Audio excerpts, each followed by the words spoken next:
नमो अरिहन्ताणं नमो सिद्धाणं नमो आयर्याणं नमो उवज्झायाणं नमो लोये सवसाहुणं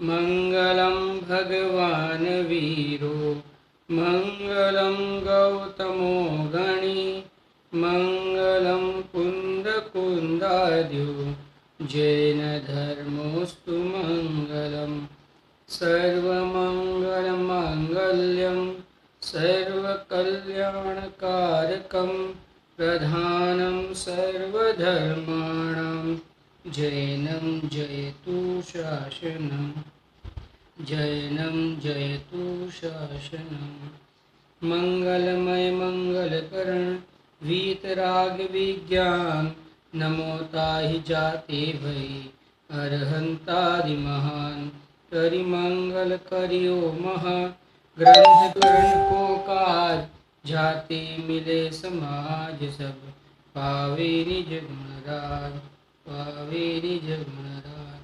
गुरु वितराग देव शास्त्र भगवान नमो जय। रहस्यपूर्ण चिट्ठी आचार्य कल पंडित प्रवर टोडरमल साहब ने जो मुल्तान नगर वासियों को उनके उत्तर के रूप में जो चिट्ठी लिखी थी उसके ऊपर अपना यहाँ पे स्वाध्याय चल रहा है। वहाँ पे हमने टोडरमल साहब ने प्रत्यक्ष और परोक्ष का वर्णन कर रहे हैं, क्योंकि श्रोता ने प्रश्न किया था कि स्वानुभव में आत्मा प्रत्यक्ष अनुभव में आता है या परोक्ष अनुभव में आता है। क्या ऐसा भी कह सकते हैं कि सम्यक दर्शन में आत्मा प्रत्यक्ष अनुभव में आता है या परोक्ष अनुभव में आता है, ऐसा श्रोता का प्रश्न था। तो उसके उत्तर में टोडरमल साहब ने कहा कि सम्यक दर्शन में प्रत्यक्ष और परोक्ष भेद ऐसे नहीं होते हैं। सम्यक दर्शन के तो निश्चय सम्यक दर्शन, व्यवहार सम्यक दर्शन एक हिसाब से कह सकते हैं, और कर्मों की ओर से औपशमिक सम्यक दर्शन, शायोक्षमिक सम्यक दर्शन, शायिक सम्यक दर्शन, ये तीन भेद हो सकते हैं। और उत्पत्ति की अपेक्षा से निसर्गत सम्यक दर्शन और अधिगमत सम्यक दर्शन, ये दो प्रकार के सम्यक दर्शन के भेद हो सकते हैं। परंतु प्रत्यक्ष सम्यक दर्शन और परोक्ष सम्यक दर्शन ऐसा कुछ होता नहीं है। प्रत्यक्ष और परोक्ष तो जो प्रत्यक्ष और परोक्ष जो भेद है वो तो प्रमाण ज्ञान के है। आप समझना, इतना विषय टोडरमल साहब ने लिया था।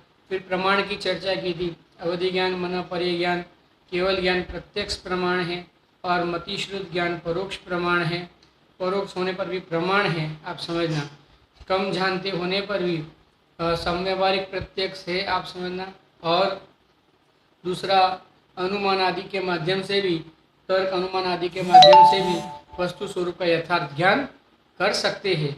वो भी ज्ञान सम्यक है, क्योंकि पांचों ज्ञान सम्यक है, आप समझना।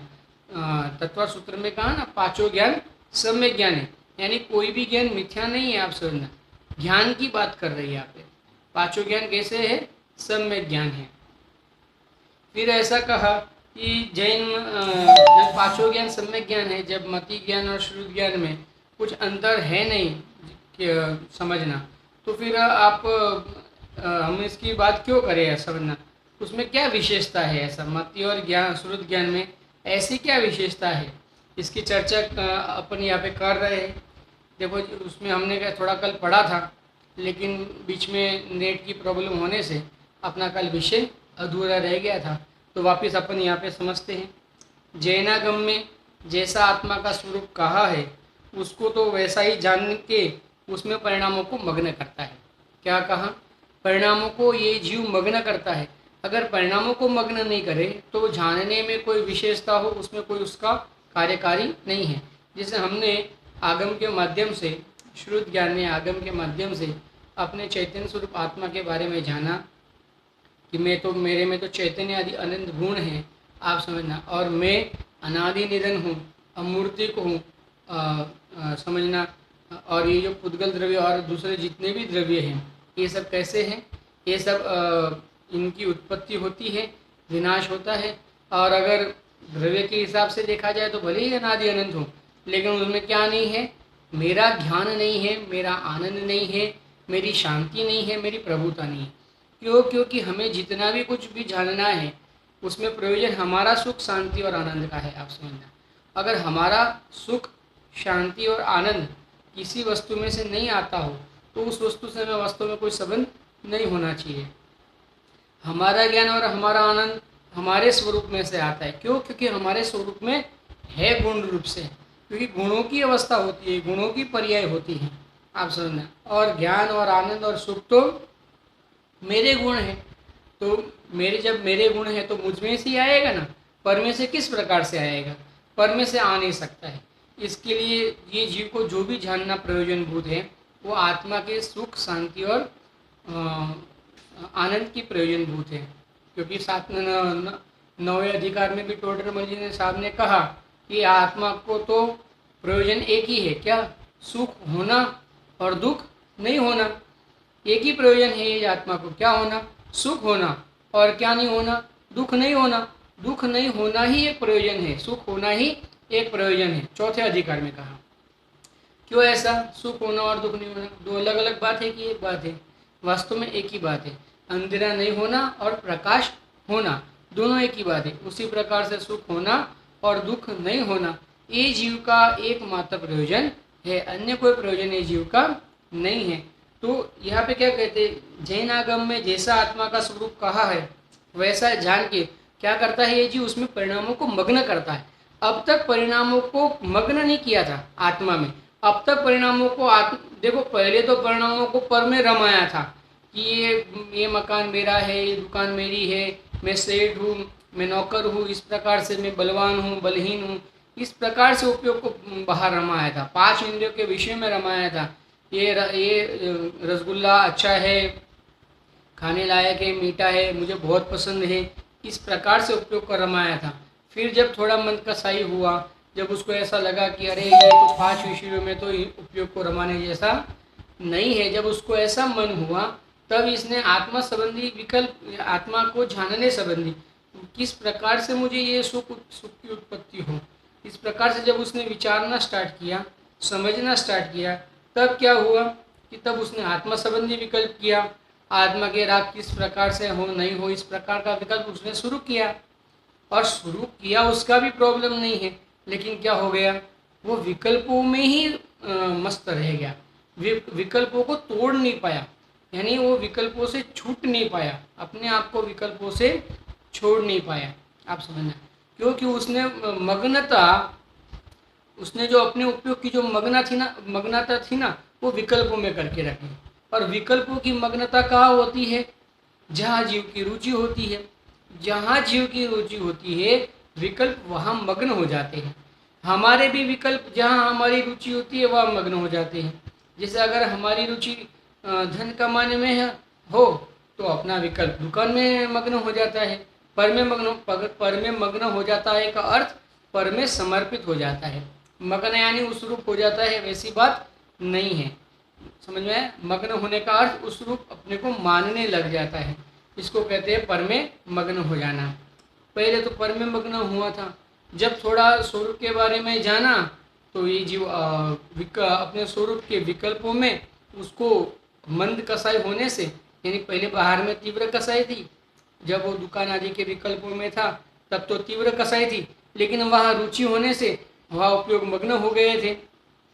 अब जब वहाँ से ख्याल में आया कि इन विषयों में रहने से जीव को अधोगति मिलने वाली है, जीव को नरकादि गति का बंध होने वाला है, तो उससे डर के जब जीव आत्मा संबंधी विकल्प करता है, आत्मा को जानने संबंधी विकल्प करता है, तो क्या होता है, आत्मा को जानने संबंधी जब विकल्प करता है तो तब वो विकल्पों में उसको क्या होती है, कसाई मंद होती है। उस काल में पहले बहुत कसाई थी, बाहर में उपयोग बहुत एकदम तीव्रता से परिणमित हो रहा था।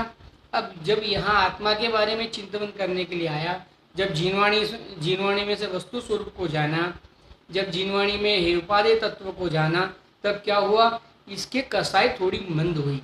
अब थोड़ी मंद कसाई हुई तो दुख थोड़ा कम हुआ, और थोड़ा दुख कम हुआ तो समझना उसको जगत में सुख कहने की एक वो भी है, पद्धति भी है।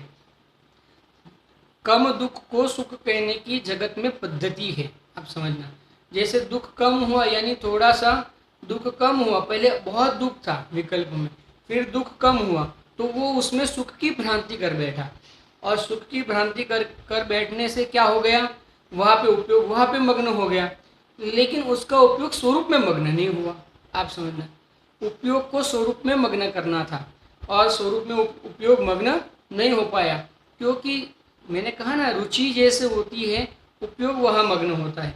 अब रुचि पर की है, रुचि सुख भाव की हो गई, क्योंकि सुख भाव में कसाई थोड़ी मंद हुई तो दुख थोड़ा कम हुआ, क्योंकि दुख का कारण कसाई है। आप समझना, आत्मा को कसे अर्थात दुख दे, कसाई की व्याख्या है ना, हमने पढ़ी है, बालबोध भाग में पढ़ी है।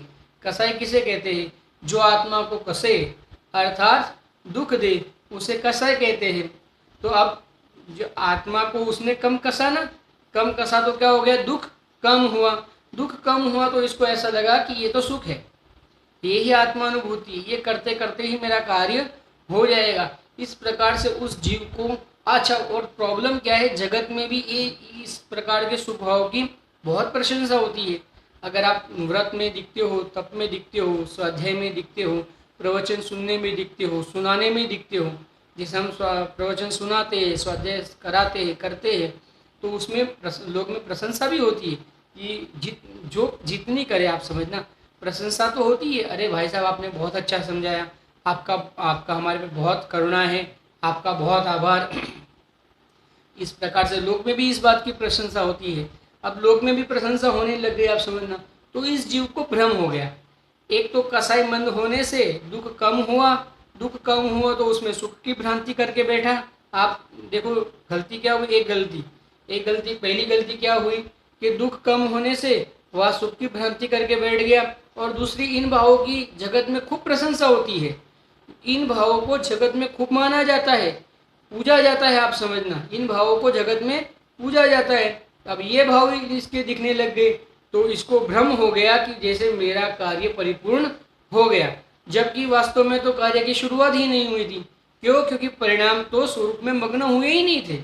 अगर परिणाम स्वरूप में मग्न हो जाते तो ये जीव आत्मा का आनंद की प्राप्ति कर लेता, लेकिन गलती ये हो गई कि आत्मा के आनंद की प्राप्ति तो हुई नहीं, और ये थोड़े से सुख भाव में, कम दुख के प्रसंगों में सुख मानने का भ्रम करके बैठ गया।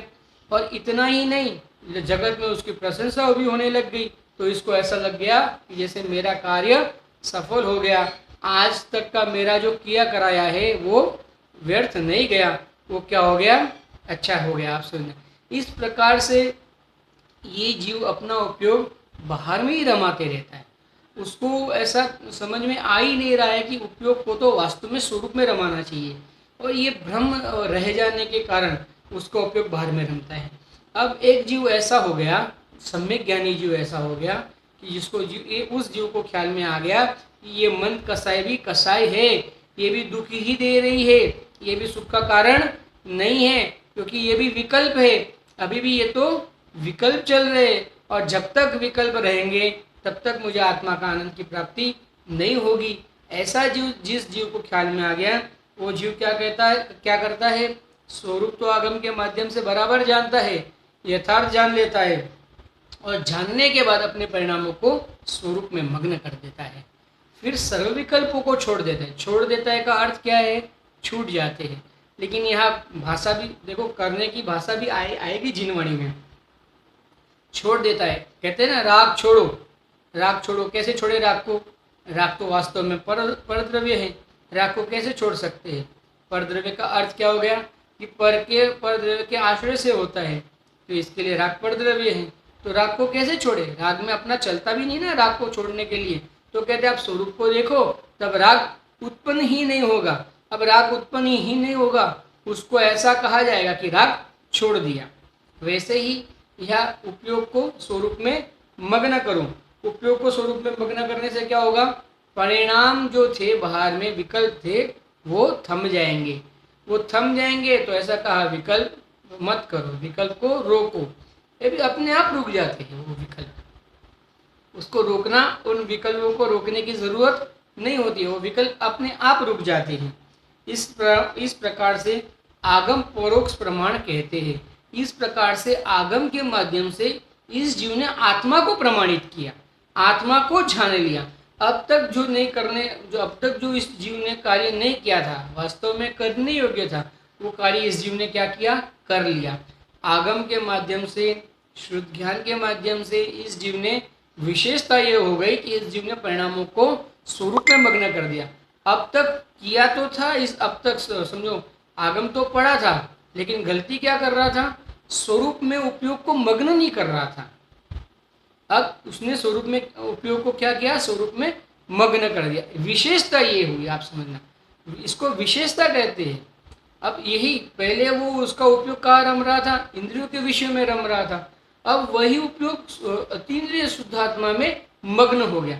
ये मग्नता बहुत इंपॉर्टेंट है। अगर जीव मग्न नहीं हो पा रहा है, परद्रव्य से छूट के स्वरूप में मग्न नहीं हो पा रहा है, तो जितना भी वो ज्ञान कर रहा है वो ज्ञान कोई कार्यकारी नहीं है।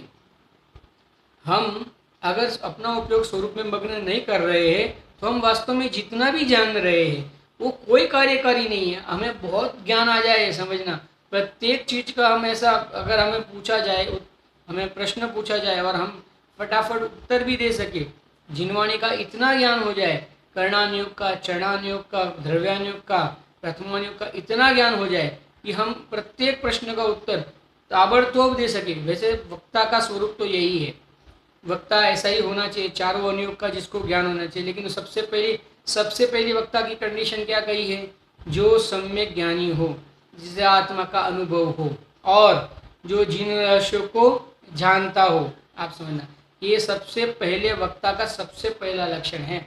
सबसे पहला लक्षण क्या कहा, आत्मा का अनुभव हो।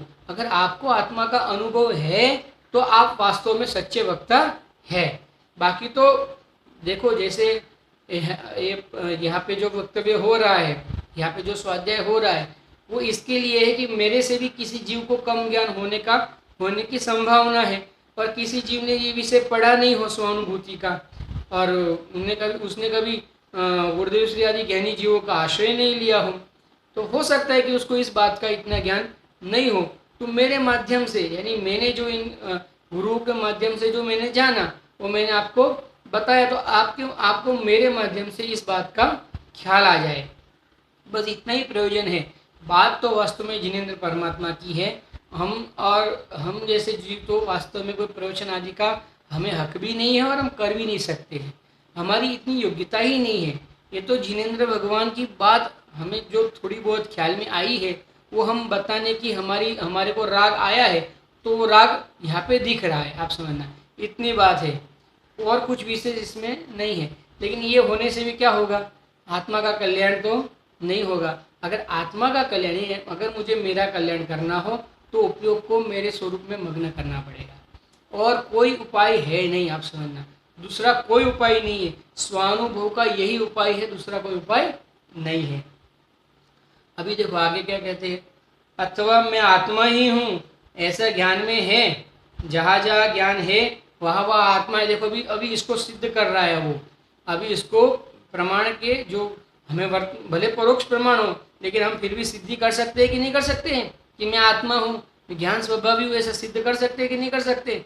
ये हमने अपने आप को अब तक शरीर वाला माना था, तो शरीर वाले से, इस शरीर से हम भिन्न हैं, ऐसा हम सिद्ध कर सकते हैं कि नहीं कर सकते। कर सकते हैं।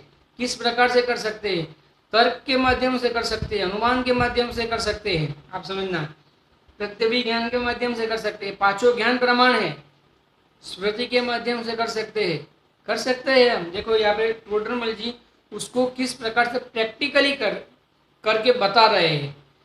ये प्रैक्टिकल है वास्तव में, जो टोडरमल जी अभी बताएंगे। वो देखो क्या कहते हैं, अथवा मैं आत्मा ही हूँ, वह मेरे में ज्ञान है। देखो क्या नक्की किया, मैं आत्मा हूँ और मेरे में ज्ञान है, जहाँ जहाँ ज्ञान है वहाँ वहाँ आत्मा है। अब देखो ये क्या हुआ, ये क्या, जहाँ जहाँ आत्मा है वहाँ वहाँ ज्ञान है। देखो जहाँ जहाँ आपको आत्मा दिख रहा है, जहाँ जहाँ ज्ञान दिख रहा है वहाँ वहाँ आपको आत्मा दिखेगा ही दिखेगा। जिन जीवों में आपको ज्ञान दिख रहा है, जिन जीवों में आपको समझना थोड़ी सी बुद्धि दिख रही है उपादेय की बुद्धि दिख रही है, जैसे चींटी है ना, चींटी, उसको भले मन ज्ञानपूर्वक हे उपादेय पना नहीं है, फिर भी देखो वो शक्कर की ओर ही जा रही है, क्यों नमक की डली की ओर नहीं जा रही? आप विचारना जरा। चींटी है, भले चींटी दो इंद्रिय जीव है, दो इंद्रिय जीव है चींटी, फिर भी वो चींटी जो है वो किस ओर जा रही है? चींटी किस ओर? तीन इंद्रिय जीव है चींटी, चींटी तीन इंद्रिय जीव है, तो चींटी किस ओर जा रही है? चींटी में काटने का स्वभाव है ना, चींटी तीन इंद्रिय जीव है, तो चींटी किस ओर जा रही है? शक्कर है उस ओर जा रही है, क्यों नमक है उस ओर नहीं जा रही है चींटी? उसको इतना ज्ञान है, ये शक्कर है ये नमक है, इतना ज्ञान है कि नहीं उसको? तो है, वो किया कि नहीं उसने? उसने उस प्रकार की हे उपादेयता तो की, लेकिन मोक्ष मार्ग संबंधी हे उपादेयता उसको नहीं हो सकती है। ये शक्कर है और ये मुझे ग्रहण करने लायक है, और ये नमक है मेरे छोड़ने लायक है, इतना तो ज्ञान उस चींटी को भी है, आप समझना। लेकिन उससे उसको ये ख्याल में नहीं है कि इस शक्कर के कारण मुझे सुख होगा नहीं होगा, इस प्रकार का उसे यथार्थ ज्ञान नहीं है। वो मोक्ष मार्ग संबंधी हे उपादेयता जो करनी चाहिए वो चींटी नहीं कर सकती है। वो कार्य तो संघी पंचेंद्रिय जीव ही कर सकता है, उसी की ऐसी योग्यता है कि वो मोक्ष मार्ग संबंधी हे उपादेयता कर सके, आप समझना।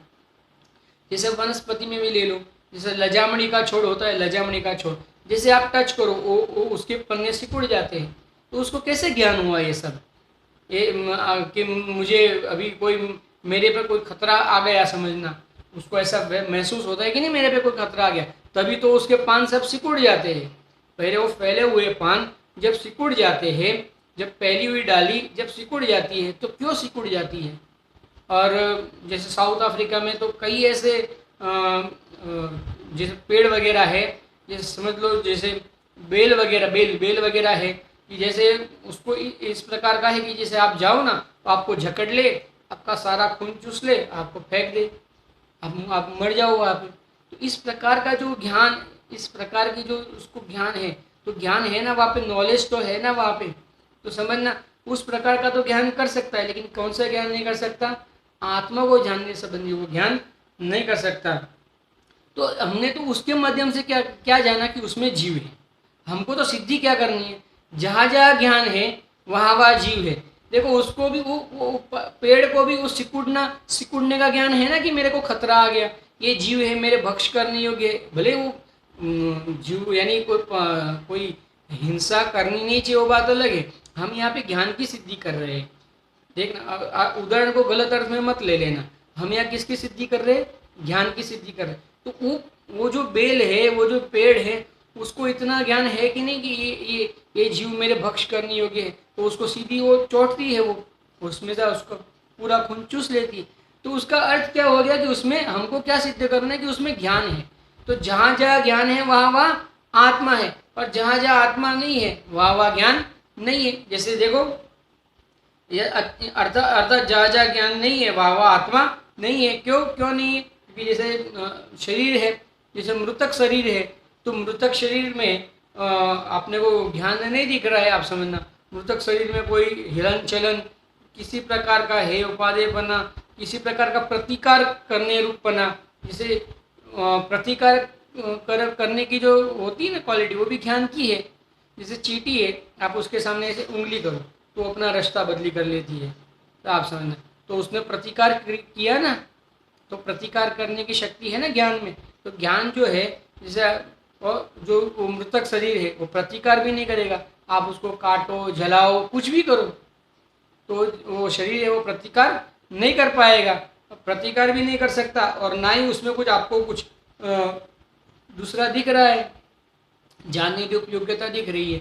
यानी जहाँ जहाँ ज्ञान नहीं वहाँ वहाँ आत्मा नहीं। शरीर तो है लेकिन क्या नहीं, उसमें ज्ञान नहीं होने से आत्मा नहीं है वहाँ पे। तो आपने ये तर्क किया ना, जैसे कहा था ना, तर्क क्या था? जहाँ जहाँ धुआं वहाँ वहाँ अग्नि, जहाँ जहाँ ज्ञान वहाँ वहाँ आत्मा। हमें ये धुआं से अग्नि का ज्ञान जो कराया था, जो उदाहरण के माध्यम से, तो अग्नि का ज्ञान थोड़ी करना था, हमें ज्ञान तो आत्मा का करना था, आप समझना। किसका ज्ञान करना है? ये जीव को आत्मा का ज्ञान करना है। जहाँ जहाँ ज्ञान है वहाँ वहाँ आत्मा है। ये तर्क लगाना है हमें, तर्क के माध्यम से हमें आत्मा को प्रमाण करना है। इसको कहते हैं प्रमाण ज्ञान। भले परोक्ष है, हम आत्मा को जान सकते हैं, ऐसा समझना। परोक्ष ज्ञान के माध्यम से भी आत्मा जाना जाता है। ऐसा नहीं कि परोक्ष ज्ञान के माध्यम से आत्मा जाना ही नहीं जाता है, आत्मा विषय बन जाता है। हम कर नहीं रहे वो बात अलग है। हमने अग्नि और धुआं का तो समझ लिया, जहाँ जहाँ धुआं है वहाँ वहाँ अग्नि है, हमें उदाहरण तो समझ में आ गया, लेकिन उदाहरण के माध्यम से हमें जो वस्तु समझनी थी वो हम नहीं समझ पाए। हमें क्या समझना था, जहाँ जहाँ ज्ञान है वहाँ वहाँ आत्मा है, और जहाँ जहाँ ज्ञान नहीं है वहाँ वहाँ आत्मा नहीं है, जहाँ जहाँ धुआं नहीं है वहाँ वहाँ अग्नि नहीं है। बस सिंपल सी बात है, समझना। देखो अभी क्या कहते हैं, जैसे कि सिद्धाधिक, और जहाँ आत्मा नहीं वहाँ ज्ञान भी नहीं, जैसे मृतक कलेवर आदि। देखो दो बात ली, सिद्धों के ज्ञान है, शरीर नहीं है, आप समझना।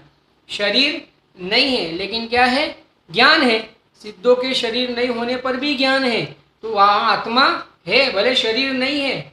देखो हमारे में तो शरीर भी है, हमारे सहयोग में तो शरीर भी है, हम ज्ञानवान भी है, इसीलिए हम आत्मा है यानी जीव है। हमारे एक क्षेत्र में शरीर है ना, सिद्धों के तो शरीर की भी अब अभाव हो गया है, सिद्धों के तो सहयोग में शरीर भी नहीं रहा है, आप समझना। तो शरीर नहीं हो लेकिन वहाँ ज्ञान है ना, तो उसका मतलब क्या सिद्ध हुआ, वह आत्मा है। और मृतक कलेवर यानी जो शरीर है, मृतक शरीर है, जो शरीर तो है लेकिन वहाँ ज्ञान नहीं होने से क्या नहीं है, वहाँ आत्मा नहीं है। आप समझना कितनी बढ़िया है। इसमें क्या नहीं समझ में आया, वैसा है। जिनागम सरल तो है ही है, आप समझना, लेकिन सत्य होने से सरल है। हम अकेला सरल की बात करते हैं ना, यही उधर ही गड़बड़ हो जाती है। मात्र सरल नहीं है, सत्य होने से जिनागम अत्यंत सरल है और वास्तव में सच्चा है। सच्चा होने से सरल है, अगर सच्चा नहीं होता ना तो सरल भी नहीं होता। हमें भ्रम हो जाता है, सरल क्यों है, क्योंकि सच्चा है। वास्तव में हमें सच्चेपने का उसमें भाव भाषण नहीं हो रहा है ना, ये गड़बड़ है, आप समझना। हमें सच्चेपने का भाव भाषण किस में हो रहा है कि देव शास्त्र गुरु पूजा स्वाध्याय संयम तप षट कर्माणी दिने दिने। अब वो नहीं करना उसकी बात नहीं है, लेकिन उससे क्या नहीं होगा, आत्मा की प्राप्ति नहीं होगी। लेकिन हम ये बात मानने के लिए तैयार नहीं, आप समझना। वो नहीं करना है ऐसी बात है ही नहीं। श्रावक के जीवन में उसी प्रकार का जीवन देखा जाएगा, श्रावक का अन्यथा जीवन नहीं देखा जाएगा। लेकिन उसके करने से उतने मात्र करने से, यानी उसके करने से यानी उतरा कर लेने मात्र से आपको आत्मा की प्राप्ति नहीं होगी। आत्मा की प्राप्ति तो कैसे होगी, पहले पढ़ लिया है, परिणामों को आत्मा में मग्न करने से ही होगी। ये मत भूलना, ये भूलने जैसा नहीं है, आप सुनना। ये स्वीट मेमोरी जैसा है। स्वीट मेमोरी यानी हमेशा जो चीज़ हमें याद रहती है। जैसे हमने शादी की है, हम जब शादी करते हैं तो शादी करने के टाइम हमने क्या क्या किया था, हमें आज भी याद है। शादी करके तो 20 साल हो गए, आप समझना 25 साल हो गए। अब 25 साल के बाद भी हमें याद है कि हमने शादी में क्या क्या किया था। उसका अर्थ क्या हो गया कि हमें वो बात याद क्यों रहेगी, क्योंकि स्वीट मेमोरी यानी जो अच्छे होते हैं ना, अच्छे पल कहते हैं हम अच्छे पल जीवन में कभी नहीं भूलते। हमारे साथ में बाहर में जो सहयोग में हमने जो अच्छा मान के रखा है, या उदाहरण के लिए समझना, हमने जो सहयोगों में अच्छा मान के रखा है, अगर वैसा अच्छा हमारे हो जाए तो हम कब भूलते हैं। हमने शादी के टाइम उसने ऐसा किया था, इसने इस प्रकार से किया था, समझना, उसने इस प्रकार से उसको परेशान किया था। और हमारे में तो ऐसा शादी में होता है कि वो पानी में नमक डाल देते परेशान करने के लिए, भरे हुए पानी में नमक डाल देते परेशान करने के लिए, फिर गोबर से उसको नहलाते हैं। पहले होता था, अब इतना नहीं हो रहा, पहले के ज़माने में सब होता था। तो ये जो आप जो सब किया आपने, समझना, तो हमको ये सब क्या हो जाता है, अरे याद हो जाता है, देखो इसने ना इसको इस प्रकार से परेशान किया था, इसने ना इसको इस प्रकार से छेड़ा था। अब तो ये सब हमको याद रहता है। क्यों याद रहता है, क्योंकि हमें वो अच्छा लगता है। वैसे ही ये भी है ना, ये अच्छा लगने जैसा है। आत्मा का अनुभव अगर आपको करना है तो आपको ये बात याद रखनी चाहिए कि आत्मा का अनुभव कब होगा, परिणामों को आत्मा में मग्न करने से ही आत्मा का अनुभव होगा। अगर परिणामों को आत्मा में मग्न नहीं किया, खाली विषयों को जान लिया, ये विषय है ना, विषय आत्मा संबंधी विषय को भी जान लिया, अपना ज्ञान बहुत बढ़ा लिया, तो भी कार्य नहीं होगा और नहीं होगा, आप समझना। अभी यहाँ तो लेकिन फिर भी प्रमाण के माध्यम से आत्मा का नक्की कर रहे, परोक्ष प्रमाण के माध्यम से। जहाँ जहाँ सिद्ध भगवान है वहाँ वहाँ आत्मा है, क्योंकि सिद्ध भगवान के ज्ञान है उसके लिए आत्मा है। और जहाँ जहाँ ज्ञान नहीं है वहाँ वहाँ आत्मा नहीं है। जैसे जैसे मृतक शरीर, मृतक कलेवर, यहाँ मृतक कलेवर लिखा, वो मृतक शरीर और मृतक कलेवर एक ही बात है। जैसे मृतक कलेवर है उसमें ज्ञान नहीं है और ज्ञान नहीं है तो आत्मा भी नहीं है, आप समझना। इस प्रकार से प्रमाण के माध्यम से अनुमान के द्वारा वस्तु का निर्णय करते हैं। अनुमान किया ना, ये अनुमान का विषय, हाँ ऐसा ही है, ऐसा नहीं है इसका मतलब ऐसा नहीं है, ऐसा अनुमान किया, ऐसा निश्चय करके परिणामों को मग्न करता है। देखो परिणामों को किस प्रकार से मग्न करना विधि बता दी। ऐसा करके परिणामों को मग्न करता है। पहले तो परिणाम शरीर में मग्न थे ना, अनादिकाल से परिणाम कहाँ मग्न थे, हमारे शरीर में मग्न थे। क्यों? क्योंकि टोडरमल साहब ने लिया है आगे।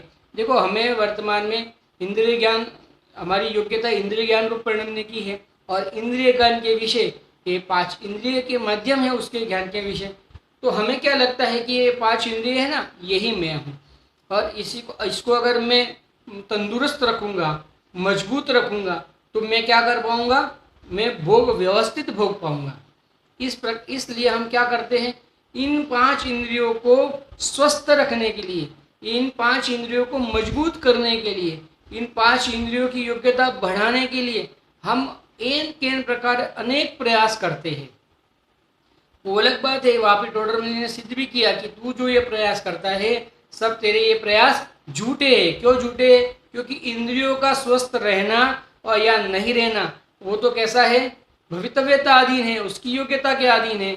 आप समझना, हम कितनी बादाम खाए लेकिन बादाम खाने से किसी किसी जीव के ऐसा होता है कि वो ज्ञान नहीं बढ़ पाए तो नहीं बढ़ पाए, इतना क्षयोक्षम नहीं बढ़ पाए तो नहीं बढ़ पाए, इतना उसका मन तेज नहीं हो पाए तो नहीं हो पाए। आप समझना, तो अब मन को तेज करने के लिए क्या करना, लोक में है बहुत, बादाम खाओ, बादाम खाओगे तो क्या रहेगा, स्मरण शक्ति तेज हो जाएगी। आप समझो। और एक बहुत बड़ा न्यूसेंस ये है कि लहसुन खाओ तो हार्ट अटैक नहीं आएगा। आप समझना, डॉक्टर कहते, ऐसा कहते लोग कि डॉक्टर कहते हैं लहसुन खाओ हार्ट अटैक नहीं आएगा। अरे हमारे मुनिराजों को, किन मुनिराजों को हार्ट अटैक आया? आप एक मुनिराज बता दो, हमारे एक मुनिराज बता दो कि जिनको हार्ट अटैक आया हो। एक भी मुनिराज को हार्ट अटैक नहीं आया और जीवन में कभी उन्होंने लहसुन क्या कंदमूल को देखा तक नहीं, उनके उसके सामने तक नहीं देखा। आप समझना, और फिर भी उनको ऑटो अटैक नहीं आया। तो लहसुन खाने से अटैक नहीं आता है, ये सब जो है ना, ये भ्रम है, ये सब समझना। मुझे तो कई बार ऐसा लगता है कि किस प्रकार का भ्रम है। और वापिस ये डॉक्टर के नाम पे भी इसको एक तो अच्छा लगता है, आप समझना, लहसुन आदि खाना अच्छा लगता है इसको, वास्तव में अभक्ष पदार्थ है, फिर भी इसको तो बहुत अच्छा लगता है ये। और क्या करता है ये जीव, आश्रय किसका लेता है, डॉक्टर का लेता है। अरे और अभी तो नया एक वापिस वो फैशन चल गई है क्या, कि सुबह उठो और 4-5 लहसुन की वो क्या बोलते हैं डली, उसको कच्चा खा जाओ आप और उसके बाद में पानी पी लो, आपको कुछ रोग नहीं होगा। अरे भाई ये सब भ्रम है। आप समझना, ये 5 इंद्रियों को जिस प्रकार से रहना होगा वैसी ही रहेगी, तेरे कोई प्रयास इसमें नहीं चलेंगे। समझना, क्यों? क्योंकि ये वस्तु अन्य है। अब वो लहसुन की डली अन्य, ये शरीर अन्य, इसके कारण से इसका होगा ये ठीक है। कोई अभी इसको क्या कहे, इसको कैसे निमित्त नैमित्तिकपना भी कह सकते हैं। आप समझना, ये सब भ्रम है, भ्रम अज्ञानता है, जड़पना है ये सब। आप समझना, अब ये कैसा, आप समझो, अनादि से इस जीव ने क्या करके रखा है, 5 इंद्रियों के माध्यम से ज्ञान होने की योग्यता होने से इस जीव को ऐसा भ्रम हो गया है कि मैं ऐसा करूँगा ना तो मेरी इंद्रियां मजबूत रहेगी। इसलिए अनादि से उपयोग कहाँ मग्न था, ये 5 इंद्रियों के विषय में मग्न था। देखो हमारा उपयोग कहाँ मग्न है, हम सोचे, हम विचारे, सुबह से शाम तक बैठे, हम मंथन करें, एक बार शांति से समय निकाल के। अभी तो समझो लॉकडाउन भी है, इतना खुला भी नहीं है, खुला है तो उतना उसका प्रभाव भी नहीं है। अभी तो जब जितने भी व्यवसाय है वो इस प्रकार से शुरू हुए भी नहीं है, तो हम शांति से अभी भी बैठ के, हमारे पास समय है और नहीं है तो निकालना चाहिए। हम समय निकाले, हम विचारे तो सही सुबह से शाम तक, क्या विचारना है, क्या विचार करें हम कि भाई ये जो है ना, ये मेरे जो सुबह से शाम तक जो मेरे उपयोग है वो कहाँ मग्न है, ये मेरा जो ज्ञान है वो कहाँ मग्न है, किन विषयों में मग्न है। विचारना तो हमारा कार्य, हम करें तो सही विचार एक बार के लिए। और क्या करें फिर कि हमें ऐसा अगर महसूस होता हो कि हमारा उपयोग तो 5 इंद्रियों के विषय में मग्न है, तो फिर नक्की करें कि 5 इंद्रियों में आत्मा है या नहीं है। क्योंकि 5 इंद्रिय सिद्ध भगवान को है, 5 इंद्रिय सिद्ध भगवान को नहीं है, और फिर भी सिद्ध भगवान को सुख है। तो सिद्ध भगवान को तो अव्ययबाद अनंत सुख है। आप समझना, अनंत सुख नहीं, मात्र अव्ययबाद अनंत सुख, ऐसा सिद्ध भगवान को सुख है। 5 इंद्रिय है नहीं और सुख तो अव्ययबाद अनंत सुख है, और हमें 5 इंद्रिय वास्तव में संयोग में है, फिर भी हमें दुख ही दुख है। देखो हम उसको मजबूत करने के लिए व्यर्थ कितने प्रयास कर रहे हैं। इस प्रकार से हम विचारे, हमारे स्वरूप के बारे में विचारे, और क्या करें विचार करके अपने उपयोग को स्वरूप में मग्न करें। आप समझना, अनुमान आगम सब ज्ञान के माध्यम से क्या करना, करने योग्य कार्य एक है, क्या करना, उपयोग को स्वरूप में मग्न करना। हम उपयोग को स्वरूप में मग्न नहीं कर पा रहे हैं, यही सबसे बड़ा हमारा भ्रम को हो, अज्ञान को हो, यही है कि हम अपने उपयोग को अपने स्वरूप में मग्न नहीं कर पा रहे हैं। देखो क्या कहते हैं, परिणामों को मग्न करें, उससे वह ज्ञान अनुमान परोक्ष प्रमाण ज्ञान कहते हैं। उससे उस ज्ञान को क्या कहते हैं, परोक्ष प्रमाण ज्ञान कहते हैं। ये जो हमने अनुमान के माध्यम से जाना ना, अब ये ज्ञान क्या हो गया, परोक्ष प्रमाण ज्ञान हो गया, प्रमाण कर लिया इसने। क्योंकि अब तक इसने प्रमाण नहीं किया था, जैसी वस्तु है वैसी वस्तु का इसने प्रमाण नहीं किया था, अब इसने वस्तु का प्रमाण कर लिया। आप समझना, इसने वस्तु को जान लिया, वस्तु को महसूस कर लिया। अथवा आगम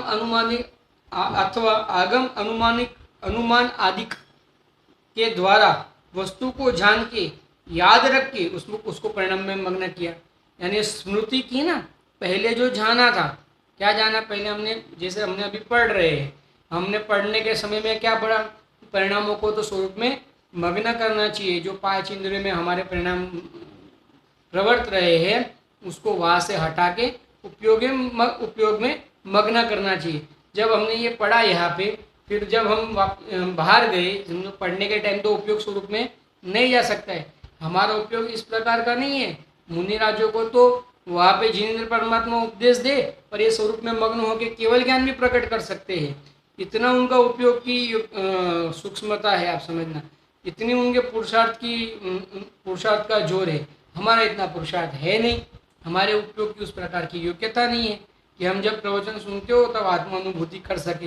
इस प्रकार के हमारे ज्ञान की योग्यता नहीं है। प्रवचन करते करते हमें आत्मानुभूति हो जाए, इस प्रकार के हमारे ज्ञान की योग्यता नहीं है, हमारे परिणामों की योग्यता नहीं है। हमारे परिणाम जब स्वरूप में मग्न होते हैं तब सामयिक आदि के काल में ही मग्न हो सकते हैं। हमें वास्तव में नियम पूर्वक सामयिक आदि में बैठना पड़े तब स्वरूप में परिणाम मग्न हो सके। ऐसे स्वरूप में परिणाम मग्न नहीं होते। आप समझना, कोई कुछ भी कहे, कोई अगर प्रवचन करते करते अगर आप आँख बंद करके समझो कोई अगर प्रयास करता हो तो समझना वो नाटक है और कुछ नहीं है। अगर किसी को इस बात सुन के, किसी को अगर ऐसी कोई बात सुन के बुरा लगता हो तो सत्य समझ के अपना ये अज्ञान को दूर कर ले, और कुछ यहाँ पे और कुछ प्रयोजन नहीं है। देखो क्या कहते हैं, जैसे आगम से आपने वस्तु को पढ़ा ना, सुना आपने, आगम अनुमान आदि के द्वारा वस्तु को जाना, फिर क्या किया आपने, याद रखा, अपने स्मरण में रखा, और जब उसको आप जब वापस दूसरे समय जब आप जिनवाणी पढ़ने बैठे या सामायिक आदि में बैठे, तब आपको वो बात याद आई कि आचार्यों ने, मैंने नहीं, आचार्यों ने कहा है। ये टोडरमल साहब ने भी आचार्य देव की बात की है, आप सुनना, और आचार्य देव जिनेंद्र परमात्मा की बात कर रहे हैं। तो जिनेंद्र परमात्मा ने तो अपने इसमें दिव्य ध्वनि में ऐसा कहा कि भाई तू तो ज्ञान स्वभावी है, ये शरीर तू नहीं है, समझना। ऐसा एकदम से याद आया कि जहाँ जहाँ ज्ञान वहाँ वहाँ आत्मा, जहाँ जहाँ आत्मा वहाँ वहाँ ज्ञान, यानी शरीर में ज्ञान नहीं है इस प्रकार, और मैं तो ज्ञान स्वभावी हूँ। इस प्रकार से उसको याद आया। इसको क्या कहते हैं, स्मृति। पहले जो पढ़ा था, सुना था, उसकी स्मृति आ जाना, इसको क्या कहते हैं, स्मृति रूप परोक्ष ज्ञान कहते हैं, परोक्ष प्रमाण ज्ञान कहते हैं। इसको क्या कहते हैं, स्मृति रूप परोक्ष। ये सब है ना, हमें प्रैक्टिकल करने की विधि बता रहे हैं टोडरमल साहब कि आप इस प्रकार से आत्मानुभूति करो, समझना। ये हमें यहाँ पे विधि बता रहे हैं टोडरमल साहब। इत्यादि प्रकार से स्वानुभव में प्रत्यक्ष और परोक्ष स्वानुभव में परोक्ष प्रमाण के द्वारा आत्मा को जानना होता है। बाद में स्वरूप जिसको जाना था उसमें परिणाम मग्न होते हैं, दूसरा कुछ नहीं होता। देखो, दूसरा कोई विशेष नहीं होता। क्या कहा? अब ये जो पीछे का जो एंड वाला वाक्य है ना, वो थोड़ा ऐसा ऐसा अपने को लगेगा कि आप ऐसा कैसे कहते हो, विशेष कुछ नहीं हुआ। क्यों? आत्मानुभूति हुई कि नहीं हुई? परिणामों की मग्नता हुई कि नहीं हुई? आनंद आया कि नहीं आया?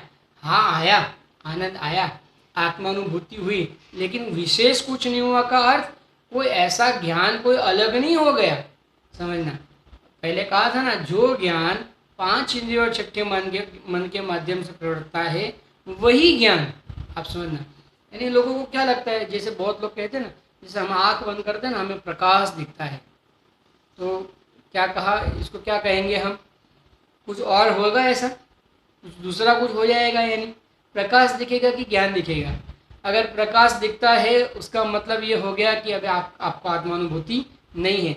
अगर आपको ज्ञान दिखता, आंख बंद करके आपको ज्ञान दिखता, क्योंकि एक छोटे से लड़के ने पूज्य गुरुदेव श्री को प्रश्न किया था कि गुरुदेव श्री, हम आंख बंद करते हैं तो अंधेरा दिखता है, और आंख खोलते तो बाहर के पदार्थ दिखते हैं, और आप कहते हैं अंदर देखो आत्मा दिखेगा। अब आत्मा कैसे दिखेगा? आत्मा को किस प्रकार से जाने? तो गुरुदेव श्री ने कितना अच्छा उत्तर दिया कि भाई तू अंदर देखता है तो जो अंधेरा दिखता है, तो अंधेरा किसने जाना? और ये जो बाहर तू देखता है, जब ये जितने तुझे पदार्थ दिख रहे हैं, ये पदार्थ को जाना किसने? जो जानने वाला है वो तत्व में हूँ। इस प्रकार से अगर नक्की करे, इस प्रकार से उसको जाने माने, और क्या करे? परिणामों को वहाँ मग्न करे। अब समझना, मूल बात तो ये है कि वहाँ पे परिणामों को मग्न करना है। हमारी गलती क्या हो जाती है, हम परिणामों को बाहर में मग्न करके रखा है हमने। परिणामों को क्या करना है? स्वरूप में मग्न करना है। देखो, इसमें और बाद में जानने के बाद परिणाम को क्या करे? स्वरूप में मग्न करे। इसमें विशेष कुछ जानपना होता नहीं है, विशेष कुछ जानपना इसमें नहीं होता। आप समझना, जैसे विशेष कोई ज्ञान बढ़ जाए, यानी पहले जब परोक्ष ज्ञान था, जब आपने आत्मानुभूति की तो वो ज्ञान प्रत्यक्ष हो जाए, समझना, ऐसा कुछ नहीं हो जाता। ज्ञान तो परोक्ष ही रहेगा, यानी ज्ञान की योग्यता तो मति शुद्ध ज्ञान रूपी ही जानने की रहेगी। वो अवधि ज्ञान, मन परिज्ञान और केवल ज्ञान उस समय नहीं हो जाएगा जिस समय आत्मानुभूति हुई है। बाद में वो ज्ञान बढ़ते बढ़ते वो केवल ज्ञान को प्राप्त हो जाएगा, वो बात अलग है। लेकिन जिस समय आपने ज्ञान किया उस समय कोई आपका ज्ञान बढ़ नहीं गया। और इसके संदर्भ में एक और भी एक बात आती है कि जो ज्ञान है ना, वो आत्मा प्रमाण ही होता है। ज्ञान बढ़ के कहीं और नहीं चला जाता, यानी ज्ञान बढ़ के किसी टेबल में, कुर्सी में, इन पर पदार्थों में, भगवान की प्रतिमा जी में नहीं चला जाता। आप समझना, ज्ञान आत्मा प्रमाण है, आत्मा ज्ञान प्रमाण है। आत्मा ज्ञान प्रमाणम, ज्ञानम ज्ञे प्रमाणम, ज्ञेयम लोकालोकम, आत्मा लोया लोय प्रमाणम। समझना, प्रमेय संसार जी की गाथा है, 23 या 24 नंबर की गाथा होगी, पढ़ लेना, देख लेना, उसी में है अंदाज। 23, 24, 25 के आसपास कोई गाथा है, वहाँ पे लिया है आत्मा ज्ञान प्रमाण, ज्ञान ज्ञेय प्रमाण, ज्ञेय लोकालोक प्रमाण। इसलिए आत्मा लोकालोक प्रमाण ऐसा कह सकते हैं, लेकिन आत्मा तो वास्तव में कैसा है? ज्ञान प्रमाण है। वो ज्ञान लोकालोक प्रमाण है। ज्ञान की ऐसी ताकत है कि सर्व को जान ले। आप समझना, तो मैं तो ज्ञान स्वभावी हूँ, आत्मा कैसा है? ज्ञान प्रमाण। आत्मा लोकालोक प्रमाण तो योग्यता क्या, वो ज्ञेय को जानने की उसकी योग्यता के कारण कहा, लेकिन आत्मा वास्तव में कैसा है? ज्ञान प्रमाण है। आत्मा ज्ञान प्रमाण है और ज्ञान आत्मा प्रमाण है। ऐसा जब जिस जीव ने जाना और जिस जीव ने उपयोग को, परिणामों को स्वरूप में मग्न किया, तो वह ज्ञान स्वरूप को जानने में प्रवृत्ता, और ज्ञान कुछ उसमें, ज्ञान में और कोई बढ़ोतरी नहीं हुई, ज्ञान कुछ अन्यथा नहीं हुआ, ज्ञान में कुछ विशेषपना नहीं हुआ। आप समझना, ज्ञान में कुछ विशेष जानपना हो जाए, यानी कोई सुमेरु पर्वत का ज्ञान हो जाए, समझना, ऐसा कुछ नहीं हो जाता है। ज्ञान में कुछ प्रकाश दिखने में लग जाए, ऐसा कुछ नहीं हो जाता। आप समझना, खाली क्या होता है, वहाँ पे टोडरमल साहब ने आगे अपन ने लिया, खाली क्या होता है? एक आनंद तरंग उठती है। आप समझना, खाली एक आनंद तरंग उठती है और ये जीव उसमें वो आनंद की तरंग का क्या करता है? वेदन करता है। बस इतना ही विशेष होता है और कोई ज्ञान विशेष हो जाता नहीं है। इस प्रकार आज हमने परोक्ष प्रमाण के माध्यम से आत्मा की अनुभूति किस प्रकार हो और आत्मा को किस प्रकार से जाना जाए और परिणामों को किस प्रकार से मग्न किया जाए, उस विषय में आज हमने समझा। फिर टोडरमल जी साहब कैसा कहेंगे, उनकी भाषा में कहे तो, कि हमने जो यहाँ पे कहा क्या वैसा तुझे भाषित होता है या नहीं होता है, अगर नहीं होता है तो ऐसा तो भाषित कर। तो आज अपना विषय यहाँ पे हम अपने विषय को विराम देते हैं, कल आगे और विषय को लेंगे। ओम नमः सिद्धेभ्यो। सहजानंदे शुद्ध स्वरूपी अविनाशी हूँ आत्मस्वरूप। सहजानंदी शुद्ध स्वरूपी अविनाशी हूँ आत्मस्वरूप। सहजानंदी शुद्ध स्वरूपी अविनाशी हूँ आत्मस्वरूप। जावाणी के ज्ञान से सूझे लोकालोक, सोवाणी मस्तक नमो सदा देतु हूँ। बोलो द्वादशांग में परमंगलकारी जिनवाणी मात की जय।